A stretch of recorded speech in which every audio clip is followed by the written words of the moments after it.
ତାକୁ ଆଜି ହିଁ କହିଦିଅ। ଯଦି ତାକୁ ତୁମେ ସତରେ ହୃଦୟରୁ ଭଲ ପାଉଛ ତ ତାକୁ ଆଜି ହିଁ କହିଦିଅ।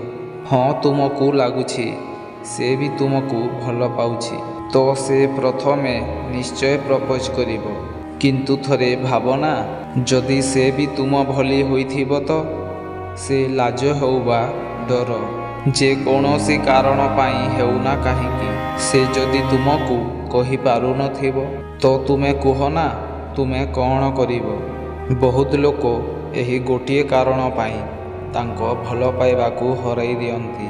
କାହିଁକି ନା ଦୁହେଁ ଜାଣିଥିବେ ଯେ ସେମାନେ ପରସ୍ପରକୁ ଭଲ ପାଉଛନ୍ତି, କିନ୍ତୁ ଲାଜରେ ହେଉ ବା ଡରରେ, ତାଙ୍କ ଭିତରେ ଗଢ଼ି ଉଠିଥିବା ଇଗୋ ପାଇଁ ସେମାନେ ପରସ୍ପରଠୁ ଦୂରେଇ ଯାଆନ୍ତି।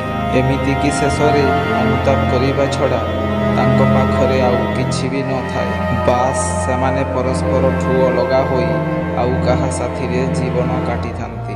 ତ ଫ୍ରେଣ୍ଡସ୍, ଯଦି ଆପଣ ବି କାହାକୁ ବହୁତ ଭଲ ପାଉଛନ୍ତି ତ ନିଜ ଡରକୁ, ଲାଜକୁ, ନିଜ ଭିତରେ ଥିବା ଇଗୋକୁ ସାଇଡ଼ରେ ରଖି ଆଜି ହିଁ ତାକୁ ତୁମର ମନ କଥା ଖୋଲି କହିଦିଅନ୍ତୁ।